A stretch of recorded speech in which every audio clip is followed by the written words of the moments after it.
Good evening. On behalf of the Maitland faculty and staff, I would like to welcome you to our annual Night of Academic Excellence. My name is Mr. Andrew Leftakis, and I'm the proud principal of Maitland Middle School. Despite our virtual circumstances, we could not be more excited to offer this event and recognize our Golden Hawks. We use this event to recognize the academic accomplishments of our students over the course of this school year and celebrate the hard work and dedication that it took to get here. Before we begin with our awards, it is my honor to introduce our keynote speaker, Mr. Sam Birnbaum. Sam is an 8th grade student who has spent the past 3 years at Maitland Middle School. He is the president of the National Junior Honor Society and helped organize the annual Thanksgiving food drive. He was also one of the student leaders who helped organize last year's Week of Tolerance movement and provided valuable feedback on how to improve the climate at MMS. Sam also exemplifies academic excellence and will leave middle school with 4 high school credits. Sam is a multi-sport athlete and a member of the county champion volleyball team last school year. He also helped lead our Civics Bowl team to another victory over rival Glenridge. Sam is a talented musician and is a member of our band and jazz band. As a member of National Junior Honor Society, students are held to the following criteria: scholarship, service, leadership, character, and citizenship. I am proud to say throughout his years here at Maitland, Sam has modeled these traits every day. I can think of no one more deserving to represent the Maitland student body as our keynote speaker for this event. I'm excited and honored to introduce 8th grade student, National Junior Honor Society President, Mr. Sam Birnbaum. Thank you, Mr. Leftakis, for giving me the opportunity to speak. Almost 3 years ago, I walked through the school gates, excited that I didn't have to walk in line from class to class, but unclear how I would find my way. My parents encouraged me to jump right into the deep end, suggesting I try volleyball intramurals to see if I liked the sport. I answered with a hard no because I hated volleyball in elementary school. My mom asked once again the day before intramurals started, and I surprised both of us when I said yes. I love the sport, tried out for the team, and played for 3 years. You never know if you like something unless you try it. Being on the volleyball team was an essential part of my 3 years at Maitland. I learned new skills, made loyal friends, and gained mentors. I guess you could say Coach Neff was alright too. By his example, he taught me what it means to be a Golden Hawk. We work hard with a drive to accomplish our goals, and we seek knowledge to improve ourselves. I will never forget him. Even beyond the game, Coach Neff has profoundly impacted my life. I encourage you to try something new. Take a bite. Forrest Gump says life is like a box of chocolates. I say life, at least middle school, is much more like a buffet. Your meat and your vegetables are your core classes. You have to eat them. They won't fill your plate though. You still have room for side dishes, electives, clubs, and sports. You may not like everything you put on your plate, but that's okay. You don't have to finish it. It is a buffet after all. You can get a new plate.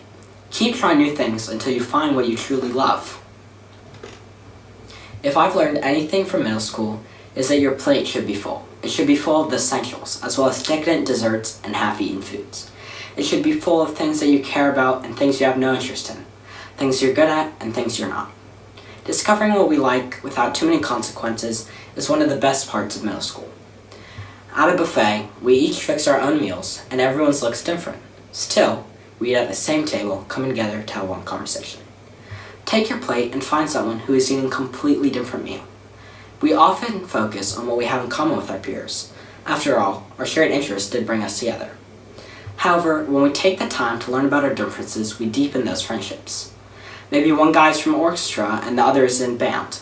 Maybe 2 people have clashing political beliefs, or your friend is a Florida fan, but the dean is a Georgia fan. We learn when we expose ourselves to new ideas. We change our way of thinking and evolve our beliefs. 6th and 7th graders, try more foods. Don't sit at a table with a bunch of picky eaters. I'm leaving 8th grade knowing that the one thing I really did right was jumping right into middle school. So jump. Take advantage of every opportunity. To my fellow 8th graders, we start high school in the fall. The buffet will be so much longer. It will be open 24 hours, but at least we will get bigger dishes. The next few years will be tiring. So tiring that we won't always know what we're putting in our mouths. We will fill our plates more intentionally, nurturing our strengths and discovering our purpose. Now let's never focus so much on what is on the buffet that we fail to appreciate the people who filled it. Our teachers, the chefs. We may not like every dish they make, but without them, our plates and stomachs would be empty. To them, we say thank you. I encourage every student to reach out to those teachers who have enriched their education. I would like to thank Ms. Dunham for introducing me to youth and government. Without her, I never would have learned how much I enjoy civics. Ms. Clammer for being a true math whisperer. Mr. LaRue for teaching me the power of film. Ms. Fry for making her classroom a home. And Ms. Fitz and Ms. Ashcraft for making science come alive in their classrooms. I have so many other teachers, administrators, and staff to thank, but sadly not the time to do so. However, I cannot close without thanking Mr. Mendes. He has honored me with awards over the past 3 years, but sadly I cannot do the same for him. No single award can encompass all he has taught me. To every middle schooler, I say fill your plate, thank the chef, and enjoy. Maitland Middle School, I'll miss you. Thanks, Sam. Finally, we will now honor our academic award recipients. Please stay tuned as we scroll our academic awards by grade level.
As I reminisce about this school year, I could not be more proud to be your principal.